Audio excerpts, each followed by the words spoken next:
የመርከብ 150 ሚሊዮን ዶላር የሚያወጣ ወርቅ ይዞ አትላንቲክ ውቅያኖስ ሰመጠ። ታዲያም ይሄን ወርቅ ቫልዩን የሚያውቁ ሰዎች ለማውጣት ሞከሩ፣ አብዛኞቹ ሞቱ። ጊዜውም 1857 ነበር፣ የዛሬ 170 ምናምን ዓመት በፊት ማለት ነው። እናም የተለየ ደህና ቴክኖሎጂ አልነበራቸውም። በጊዜው ይሞክራሉ፣ ሰምጠው ይሞታሉ። ግን የሆነ ሰው በጣም የተማረ እውቀት ያለው ሰው ይህን ወርቅ ለማግኘት ተነሳ። ስሙ ቶም ይባላል። እድሜውም 32 ነበር። እንደ ሌሎቹም ታዲያ በግምት ወይም ደግሞ ዝም ብሎ አይደለም እዚህ ቦታ ላይ የሰመጠው መርከብ ለመፈለግ የሄደው፣ በእውቀቱ ነበረ። ደግሞ ጎበዝ ነበር፣ እውቀት ያለው ሰው ነበር። አገኛለሁ እያለ በአካባቢው ያሉ ሰዎች ያወራል። ግን በጊዜው ያመነው ሰው የለም። በ1985 እቺ መርከብ ከሰመጠች ከ100 ምናምን ዓመት በኋላ ሌቲጋ ሊሆን ይችላል የሚለውን ሂሳብ ሰራ፣ ኤግዛክት ቦታውን። ማንም ግን አላመነውም። ኖ ኧረ አይሆንም በጭራሽ ነበር ያሉት። ግን ትክክለኛ ቦታውን ነበር ያገኘው። ታዲያ ለምን ለሰዎች ይናገራል? እራሱ ለምን አይሄድም ካላችሁ ውቅያኖስ ነው። በትንሹ አትላንቲክ ወደ 8000 ሜትር አካባቢ ጥልቀት አለው። የሰው ልጅ ደግሞ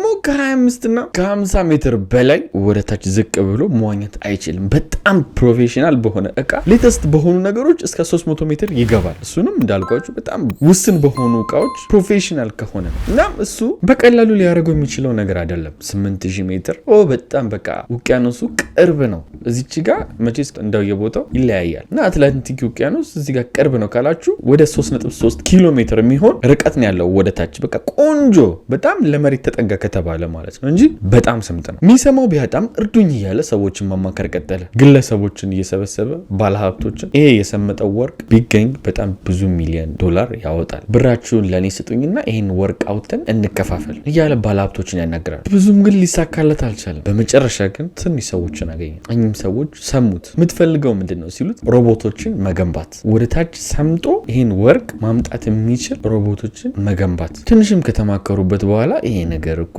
ወርቁ ሲገኝ ትርፋማ ነው የምንለው፣ ስለዚህ ችግር የለም እንስማማለን አሉት። ለሱም ብራቸውን መስጠት ጀመሩ። ባንዴም 12.7 ሚሊዮን ዶላር አገኘ። ቡድንም አቋቋመ። ተመራማሪዎች፣ ሳይንቲስቶች፣ ሮቦት ላይ የሚሰሩ ብዙዎቹን ገነባ።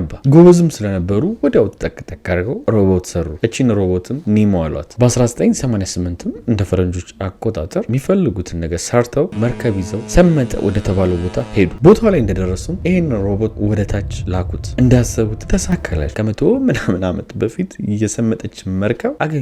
ወርቅ የጫነው እንደምንም ብለው በዚች ሮቦት ከወርቁ ላይ ብዙ ሳይሆን ትንሽዬ ይዛ እንድትመለስ ያደርጋሉ። እች ሮቦት ለማረጋገጫ ማለት ነው፣ በቃ እንደተገኘች ለማሳያ። ሁሉም በዚህ በኩል ደስ አላቸው፣ የምር እንደሆነ ገባቸው። እስፔሻሊ ደግሞ ብራቸውን የሰጡ ሰዎች በጣም ደስተኛ ሆኑ። ሪስክ ነበረው፣ አይሳካም፣ የምር አይሆንም የሚለው ነገር ማለት ነው። ነገሩም ሁሉ በጣም መነጋገሪያ ሆኖ ቶሚ መባል ጀመረ። ቶሚም በዚህ በኩል ስራውን ቀጠለበት። ወርቁን ማውጣት ጀመረ፣ እንዳሰበ መሆን ጀመረ። ግን ቶሚ ከዚህ በኋላ ብዙ ችግሮች ይገጥሙታል። አንደኛውና የመጀመሪያው የኢንሹራንስ ክስ ነው። እኚህ ኢንሹራንስ ካምፓኒ ምንድን ናቸው ካላችሁ በ1857 መርከቧ ስትሰምጥ ለዚች ለሰመጠችበት መርከብ ኢንሹራንስ ካምፓኒዎቹ ብር ከፍለዋል ለባለቤቶቹ። ስለዚህ ይሄ ወርቅ ለኛ ነው የሚገባን፣ አንተ አይገባክም፣ እኛ ኢንሹራንስ ከፍለንበታል ብለው ኢንሹራንስ ካምፓኒዎች ከሰሱ። ወዲያውም ይሄ ነገር የእሱን ስራ አስቆመው፣ የሚፈልገውን ያክል ወርቅ ሳያወጣ። እናም መከሰስ ጀመሩ ፍርድ ቤት ላይ። ቀላልም አልነበረም የክሱ ሁኔታ፣ በጣም ብዙ ብድር ውስጥ ይከተዋል ይሄ ክስ። የሚገርመው ግን የኢንሹራንስ ካምፓኒዎቹ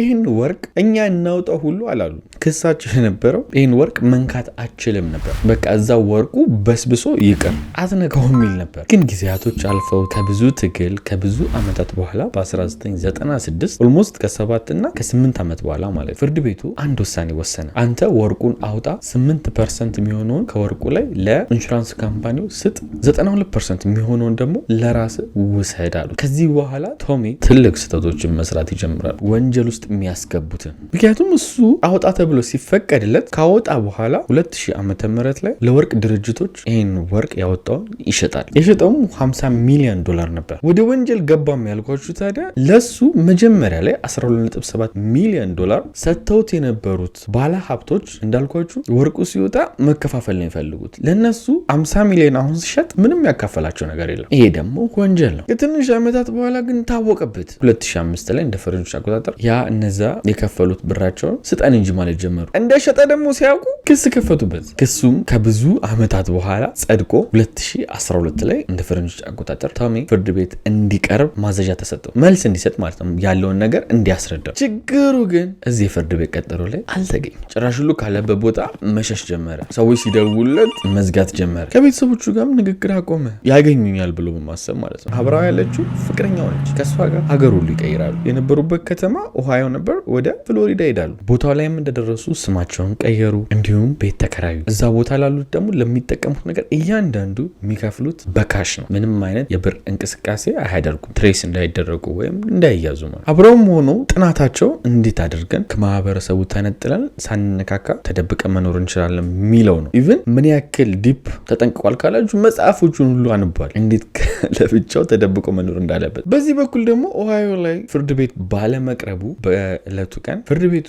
የማሰሪያ ትዕዛዝ አውጥቶበታል። እሱ ላይ መጀመሪያ እንዲገኝ ነበር፣ አሁን ማሰሪያ ቀጥታ። እነዛ ባለ ሀብቶች ደግሞ ቀላል ስላልነበሩ ነገሩን ጫና አድርገው ጭራሽ ሁሉ እነሱ የፍቅረኛውና የሱ ፎቶ በየቦታው እንዲለጠፉ ወንትር ተብለው ተደረገ። እናም እዚህ ጋር ይሄን ነገር ሲያውቅ ካለበት ቦታ ይወጣና ወደ ሌላ ከተማ ይሄዳል። እዛ ከተማ ውስጥ ደግሞ ትልቅ ሆቴል አለ። እዛ ሆቴል ውስጥ ተከራይቶ ቤርጎ ማለት መኖር ጀመረ። ከማህበረሰቡ በደንብ እንጠል ብሎ ከፍቅረኛው ጋር። ይህም የተከራየው ሆቴል በነገራችን ላይ ሂልተን ነው። በነገራችን ላይ ሂልተን የሚባል ሆቴል እኛ ሀገርም አለ። የራሳቸው ይሁን ስሙን ተከራይቶት ይሁን አሮን ነው፣ ግን እኛ ሀገር ብቻ ሳይሆን ሂልተን ኢንተርናሽናሊ በየሀገሩ ትልልቅ ሆቴል አላቸው። አንዳንዶቹ ስሙን ይከራያሉ፣ አንዳንዶቹ ራሳቸው ኦን ያደርጉታል። እናም እዛ ሂልተን ሆቴል ውስጥ ወንጀለኛ ብዙ ጊዜ ሰርቶ አይደበቅም። ስለዚህ ፖሊሶች ሆቴል ውስጥ ሰው ወንጀለኛ ይቀመጣል ብለው ስለማያስቡ ስፔሻሊ እንደዚህ አይነት በጣም ትኩረት የበዛበት ቦታ ላይ እሱ ተመችቶት እዚህ ሂልተን ሆቴል ውስጥ እየኖረ ነው። ማንም ዞር ብሎ ያየው የለም።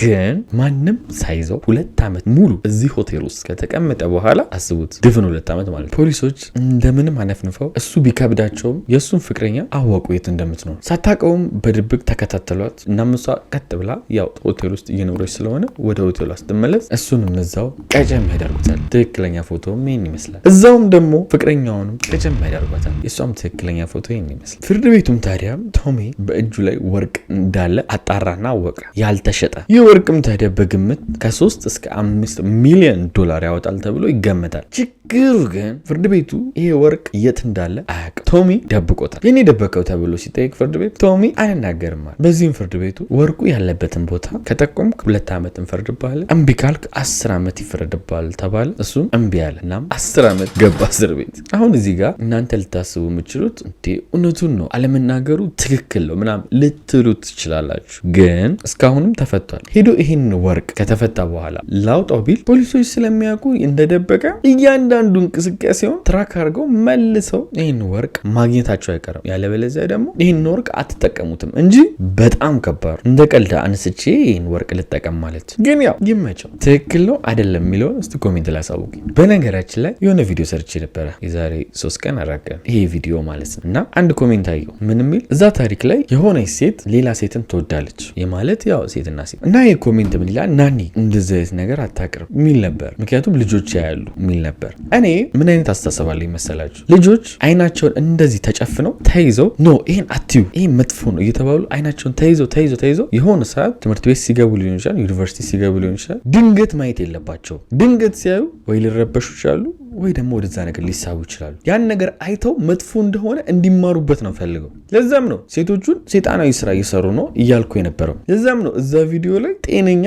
አለመሆናቸውን እየተናገርኩ የነበረው። ምክንያቱም አሁን ላይ ኢትዮጵያ ውስጥም ዩኒቨርሲቲ ሴቶች ዶርም እየተደረገ ያለው ነገር ብዙም ደስ አይልም። ያ ነገር ደግሞ መጥፎ እንደሆነ እኛ ካልነገርናቸው ያንን ነገር ከቦታው ሲያዩት ጭንቅላታቸው መጥፎ ይሁን አይሁን አያውቁትም፣ ሊያጠፋቸው ይችላል። እና አንዳንዴም ራሱ ይሄ ድንጋይ ራስ እና ለቃላት አጠቃቀሚ ይቅርታ አድርጉልኝ ይላሉ። ኮሜንት ላይ ስገባ አረ ችግር የለውም ለቃላት አጠቃቀሚ አትበል ዝም ብለህ ተናገር ትሉኛለች። ኖ ድንጋይ ራስ ስል ድንጋይ ራስ ማለቱ ስድብ እንደሆነ እንዲያውቁ ስለምፈልግ ነው። ትክክል እንዳልሆነ እንዲገባቸው ስለፈልጉ ነው። ዝም ብዬ ድንጋይ ራስ ነው ብዬ ማለፍ አላቃተኝ። ልጆች የሚያዩ ከሆነ መጥፎ ነገር መጥፎ እንደሆነ እንዲያውቁ ፈልጋለሁ። እስከዛሬም ደግሞ የአብዛኛው የሰራሁላችሁ ታሪኮች ወንጀለኞች፣ ጥፋተኞች መጨረሻ ላይ እስር ቤት ገባ ወይም እድሜ ልክ ተፈረደበት ወይ የሞት ፍርድ ተፈረደበት ያላልኩት የለም።